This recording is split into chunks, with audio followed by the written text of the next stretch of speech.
Hello everyone, আসসালামু আলাইকুম। সবাইকে ওয়েলকাম জানাচ্ছি টেকনিক্যাল অ্যানালাইসিস ইনস্টিটিউট বিডিতে। আমি ওমর খান, আশা করি আপনারা সবাই ভালো আছেন।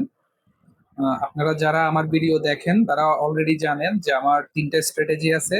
তিনটা স্ট্র্যাটেজি আমার মেন্টরশিপের যারা স্টুডেন্ট আছে তারা এই স্ট্র্যাটেজিগুলো ব্যবহার করছে। তো আজকে হচ্ছে আমি আমার স্ট্র্যাটেজিগুলো নিয়ে আপনাদেরকে একটু আজকে কেমন পারফরমেন্স করছে, আজকে হচ্ছে আপনারা দেখতে পাচ্ছেন 14 অক্টোবর। 14 অক্টোবর স্ট্র্যাটেজি অনুযায়ী কিভাবে মানে কেমন মার্কেট পারফর্ম করছে এটা আপনাদেরকে আমি দেখাচ্ছি। আমরা যদি প্রথমে আমরা গোল্ডে আসি, তো গোল্ড হচ্ছে আমাদেরকে আমাদের স্ট্র্যাটেজি অনুযায়ী 4,113 উপরে যদি যায় আমাদেরকে বাই করার জন্য নির্দেশনা দেয়। দেখেন এখানে ক্যান্ডেল ক্লোজিং দিছে হচ্ছে 4,119-এ গিয়ে। তা আপনি 4,119 থেকে যদি বাই করেন তাহলে আপনার 4,137 পর্যন্ত আপনি একটা প্রফিট ক্যাপচার করার একটা সুযোগ পান। আমি সবাইকে বলি যে রিস্ক রেশিও মেনটেন করতে, যে 1:2। তো গোল্ড ট্রেড এখনো রানিং এ আছে।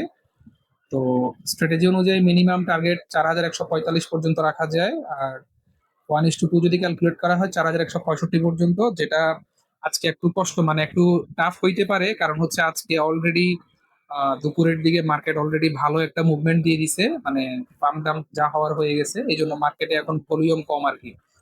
আমরা যদি আমাদের অন্য পেয়ার যদি দেখি, আমাদের এই স্ট্র্যাটেজিটা তিনটা পেয়ারে কাজ করে। একটা হচ্ছে গোল্ড, একটা হচ্ছে US 30, একটা হচ্ছে নাস 100 যেটা বলে। আমরা US 30-তে আসছি। US 30-তে সর্বপ্রথম প্রথম একটা ট্রেড আসে একদম 7টা 20-এর দিকে, এখানে ব্রেকআউট আসছে। আমি বাই করছিলাম, বাই করার ফলে আমার এসএল হিট হয়ে গেছে সোজা।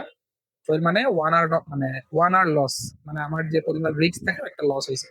এরপর হচ্ছে ক্যান্ডেল ক্লোজিং দিছে, এখানে ক্যান্ডেল ক্লোজিং দেওয়ার পর মার্কেট হচ্ছে এখানে আমার এসএল রেখে আমি এখানে কত নিতে পারছি, 2.39, মানে 1:2 থেকে বেশি। তো আমার টার্গেট থাকে মিনিমাম 1:2, অ্যাচিভ হয়েছে।